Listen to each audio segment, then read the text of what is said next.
On commence. Allez, on est sérieux. Aujourd'hui, clairière de Clairepont et de Gargamel. Oui.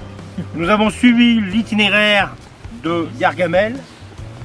Vite fait, historiquement, il faut savoir que c'est un thème qui a été fait par Rabelais, un conte où justement la mère de Gargantua, qui s'appelait Gargamel, d'après le conte de Rabelais, habitait dans cette clairière et après avoir bu de l'eau fraîche de cette source, a fait un enfant géant, et ce qui a donné ce conte de Rabelais que nous connaissons tous. Donc il y a des phrases remarquables qui a été dit.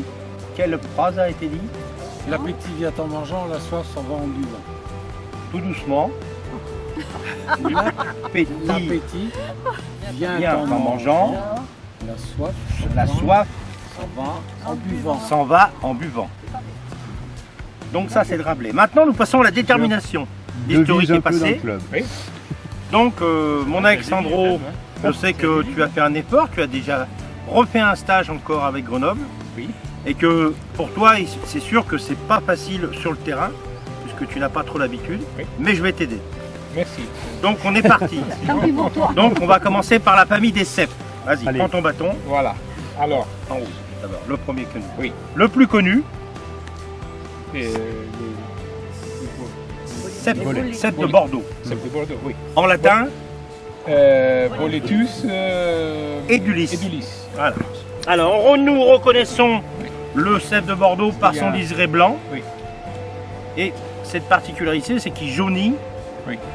Avec l'âge. Un des meilleurs. Donc il est appelé cèpe de Bordeaux car à la région de Bordeaux, normalement ça s'appelle un boletus. Mais on a mis cèpe parce que justement dans la région de Bordeaux, ils entretenaient des cèpes de vigne et les gens qui entretenaient ces cèpes de vigne, quand ils allaient aux champignons, ils s'apercevaient que le pied de ces cèpes ressemblait énormément aux cèpes de vigne, donc ils les ont appelés les cèpes. Mais ça n'a pas la même écriture. Hein. Cèpe, C-E-P-E, c'est le cèpe qu'on nous avons dans les mains, et le cèpe de vigne, c'est C-E-P. Sinon c'est pareil, cèpe ou un bolet, c'est pareil. C'est pas tout à fait. Boletus, c'est la famille. Cèpe, c'est parce qu'il a un gros pied. Ça, ce n'est plus un cèpe. C'est la même famille que du cèpe, mais la famille change de nom. Je ne sais plus, c'est Lexinum. Lexinum. Bravo, monté. Alors, Lexinum, parce que justement, un pied fin. Celui-ci. Oui, il a des... Celui-ci. Boulot. Le cèpe du boulot. Voilà, du boulot. Parce que, ouais, du travail. Parce que, justement, il pousse énormément sur l'arbre qui s'appelle le bouleau. Et on ne le trouve pas en Corse. Et on le trouve pas encore. Oh ouais, tu en rajoutes ça. Bon, un des plus connus, puisqu'il est comestible et quand même, quand il est petit, il est très bon aussi. Orange. Orangé. Auranticus. Orientacus. Ouais, Orientacus. C'est bien. Bon, c'est lui. Donc c'est lui. Il y a le latin du Nord et le on est latin dans du Sud. l'Elixinum aussi. Là, on n'est pas dans les bolets, on est dans l'Elixinum. Tout ce qui est bolé, c'est des gros pieds. Hein. D'accord. Et il ne faut pas dire du mal des Corses. Hein. Il ne faut pas dire du mal des corps. Non, parce qu'ils ont un champion du monde. Encore dans les bolets, ça c'est les cèpes dans les mêmes. Et là on en arrive dans les Sulgus. Alors Sulgus, pareil dans la famille des bolets aussi, puisque tous les bolets ont de la mousse et non pas de lamelles. Et là on a la particularité, c'est que c'est un Sulgus très connu. Oui, Luteus. Et on appelle ça dans la région des Alpes la nonnette voilée, parce qu'il y a un voile autour de la nonnette, vous voyez, ça fait comme un voile, et quand vous l'enlevez, c'est le même, non? Ouais. Et là, nous avons ce qu'on appelle vraiment un petit Lexinus très connu de la région du Midi, et qui se consomme parfaitement. Comestible. Parfaitement, il a dit. Donc là, nous avons autre chose. Dans la même famille, alors là, ce n'est pas tout à fait un Lexinus, mais c'est un bolet des bouviers. Oui, Bovinus. Bovinus, voilà. Bon, mais ça va venir petit à petit. Bovinus. Hein? Sulus bovinus. Bovinus. Non consommable parce qu'il est aigre et il est d'une amertume. Très bon pour le foie. Donc là, on a fini dans les cèpes. Maintenant, on va passer sur une famille, on va dire, assez connue aussi, mais qui peut être variée. puisque nous avons trouvé deux beaux spécimens. Nous avons donc Polypore soufré, Voilà. en français, et en latin sulfureum. Sulfureum. Et nous regardons, voyez-moi cette couleur jaune très intense, couleur du soufre. C'est pour ça qu'on l'appelle sulfureum. Ce champignon est comestible, mais il faut savoir qu'il faut qu'il soit frais. Et il faut qu'il soit au vinaigre, car c'est un champignon coriace. Mais quand on le fait au vinaigre, dans une texture, on va dire, amarrantée à un apéritif, on obtient dans ce vinaigre une aigreté moins grande, et avec tous les aromates, on obtient quand même un très très bon aliment pour faire un apéritif. Michel va nous en préparer. Voilà. D'ailleurs, Michel, C'est un petit goût de foie. un petit goût de foie. Ah, ce sera pas prêt pour l'anniversaire. Et celui-là, là, Nous avons c'est la même chose. Là, les trois, là. c'est celui que tu as ramassé. Là, nous avons un autre polypore, très joli polypore. Regardez-moi cette intensité blanche. Alors là, c'est un polypore qui pousse pratiquement exclusivement sous les bouleaux. Voilà, sa texture, qui est au départ un petit peu olivacée d'un marron. Et là, nous avons un blanc pur. Et si nous regardons à la loupe, mais on regardera plus tard, parce que là, on est en détermination. Donc là, nous avons un polypore, un polypore du bouleau. Très joli. Et c'est comestible? Non, c'est très coriace, D'accord. mais très joli à voir. Et vous pouvez commencer à le manger à 8h, à midi, vous l'avez encore à la bouche. On peut le faire cuire avec une bière. Donc là, nous avons encore un champignon qui est très connu, car nous sommes dans le Clitocilus prunulus. Donc on appelle ça le meunier, car quand nous le sentons, il sent la farine fraîche. La farine. Très fraîche. Non, au moulin. Alors, le meunier, Non. ce qu'il faut savoir, c'est quand nous trouvons le meunier, le biotope, ce qu'on appelle le biotope, c'est l'ensemble de l'habitat où se trouve le cep. Quand on trouve du meunier, on peut fréquemment trouver le cep de Bordeaux. Mais il n'y a pas seul ami le meunier, il a aussi l'ami de l'amanite tumouche. On en a trouvé, mais on a oublié d'en ramasser. Ah bah j'en avais une On belle. en avait une belle, mais bon, voilà. L'amanite tumouche et le meunier s'apparentent au biotope du cep, Ah c'est beau. Ouais. que ça soit sous les résineux ou sous les feuillus. Ensuite, tu veux quoi? Les piottes. Alors voici une lépiote qui est très connue. La lépiote, c'est un champignon qui pousse dans les champs, dans les prés, En bordure. ou en bordure aussi. Et l'avantage de ce champignon, c'est qu'il est facilement reconnaissable. Il est grand. Quand il est petit, bon là on a coupé la tige, mais quand il est petit, il est zébré. Et en plus de ça, il a une amarante très forte qui donne une odeur spéciale. Une odeur très spéciale, très forte. Et quand nous mangeons que le chapeau, il ne faut pas manger le pied, car le pied est filandreux. Quand nous mangeons ceci, ça s'apparente, alors il faut le faire à la poêle, comme ça, aller-retour, ça s'apparente à une tranche de foie. Ah, lui aussi.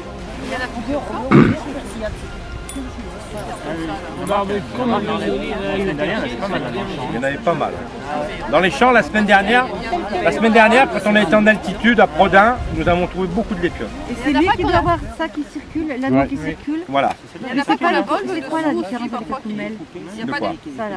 C'est la même chose, La coulmelle et lépiote, lépiote. c'est pareil. Il n'y a pas des risques de... La coulmelle, c'est la lépiote élevée. D'accord. Car dans les coulmelles, il faut savoir qu'il y a des mortelles. Voilà, il y a des risques. C'est les toutes petites, ils ne deviennent jamais grosses comme ça. Donc quand vous trouvez une petite lépiote, ne ramassez pas, même si elle est bonne. Et il y en a qui ont une volve dessous, non? Ah non, non, jamais. les lépiotes n'ont jamais de vol. Les vols, c'est les amanites, attention, ne pas confondre. Une lépiote n'a jamais de vol. Il a une bulbe, il a une espèce de renflement, mais il n'a pas, voilà, on voit bien là, il a un renflement, D'accord. mais il n'a pas de vol. C'est la manite panthère que Moi, je vous ne voulais dites. pas en ramasser parce que j'avais peur de... Alors là, nous avons un champignon aussi qui est très intéressant. C'est celui-ci. Ah, le Sparatite crespus. Ça ressemble à une éponge, mais ça n'a rien à voir avec les glavères.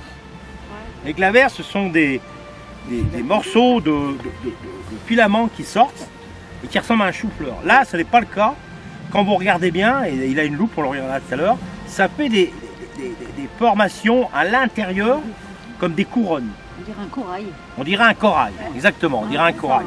Et ce champignon est très parfumé, surtout quand il est jeune. Quand il est jeune, vous mettez ça avec des tagliatelles, c'est vraiment extraordinaire, vous avez un goût de noix. C'est vraiment très très délicieux. Il est vieux là. Moi je l'ai goûté et franchement, je vous le garantis, mais j'en trouve pas souvent. Il a une odeur? Oui, il a une petite odeur très particulière. Et comment il se cuit celui-ci? Alors moi je le cuis à la poêle et je le coupe en tranches. Il dégage beaucoup d'eau. Et après il se décompose un peu, vous mettez ça comme du parmesan sur ouais, une... d'accord. Voilà, C'est et frit. après ça donne un goût très particulier. C'est un champignon assez rare. Hein. Donc Alexandro, il aura la chance d'amener ça à la Société mycologique de Grenoble, car on avait dit samedi dernier que la Société mycologique de Grenoble est une société de détermination poussée. Donc si vous êtes intéressé à la mycologie à haut niveau ou les nouveaux, eh ben, je vous emmènerai là-bas et vous verrez qu'avec Alexandro, vous allez vous améliorer en comprenant beaucoup de choses. Mais ça n'a rien à voir avec nous. Nous sommes plutôt une société mycologique gastronomique. Mais on apprend quand même l'ensemble des champignons. Donc dans tout ça, on va arriver à des champignons qui sont quand même un petit peu plus dangereux. Non, avant les dangereux, tu as encore un pied de mouton. Ah oui, nous avons un pied de mouton d'abord. Ah oui. Alors, nous avons un pied de mouton. C'est Mama qui a trouvé. Alors on l'appelle pied de mouton, je ne sais pas trop pourquoi exactement, mais pied de mouton. Mais vous avez des igmes. Alors les igmes, ce sont des Ah, les aiguilles. piquants, là, oui. Des aiguilles. Et en latin, aiguille, c'est ignum. Ignum, aiguille. Des igmes, automatiquement, celui qui porte des igmes, c'est un ignum. C'est pour ça qu'on l'appelle ignum. Et en plus, celui-ci, on l'appelle ignum rependum. C'est-à-dire que ce champignon, normalement, quand il pousse vraiment avec beaucoup d'humidité, on le trouve en quantité. C'est-à-dire que quand vous en trouvez un, vous en trouvez 20, 30. C'est pour ça qu'on dit répandum. Répandum, ça veut dire ça se répand. C'est pas toujours le cas, Marc. Il n'a pas dû bien se répandre. Alors en latin, c'est répandum. Alors à toi de jouer maintenant. Un nid coquin. Ah oui, un nid, ouais. Oui, élève le bois parce que. Élève le bois. Coquin. Ouais. Chevelu. Non. Non, non, pas chevelu. Non, mais Picaceus, non? Non, pas Micaceus. Alors, Noir d'Inde. faut que je regarde. C'est celui qui a C'est les noirs d'Inde, ça, non? C'est noir Ah, d'Inde. c'est lui. C'est le noir d'Inde. C'est le noir d'Inde. Le Picaceus, il a des petits points là, comme une pie. Picaceus, ça veut dire pie. Tu les consommes. Donc il a des petits points. Là, il n'y a pas de petits points. Donc automatiquement, ce n'est pas Picaceus, c'est noir d'Inde.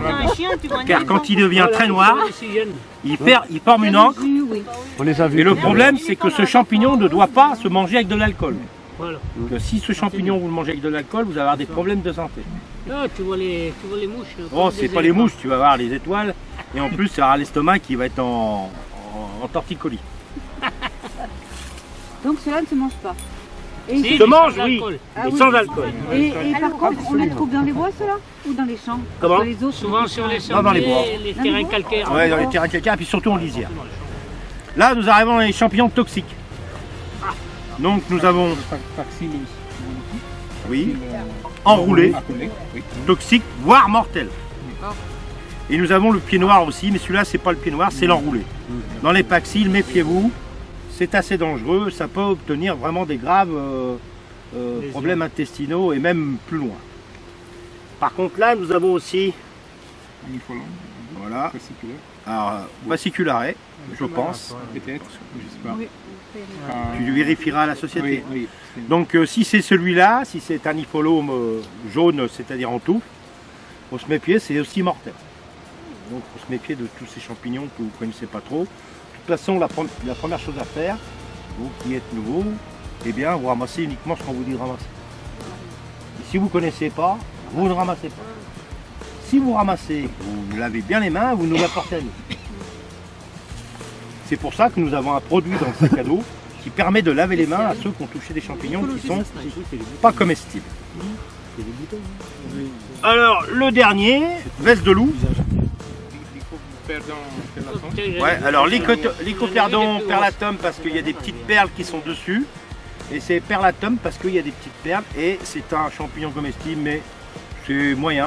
Par contre, la grosse baisse de loup, Gigantea, elle, si elle est très ferme et très bonne, elle a un goût de froid aussi, très très bon. Ouais, on dirait du fromage quand tu la tailles. Ouais, c'est ça, ouais. Là, nous Il y avons en a aussi une fois seulement. Comme un deux ballon. champignons qui peuvent être comestibles, mais il y en a un qui est très fort en goût. C'est ce qu'on appelle L'anis. C'est aussi odorat. odorata, c'est-à-dire qu'il a une odeur très forte d'anis. Bah, regarde la mouche aussi. Tu veux vous sentir? Qui c'est qui n'a pas senti l'anis? Ça sent très fort l'anis.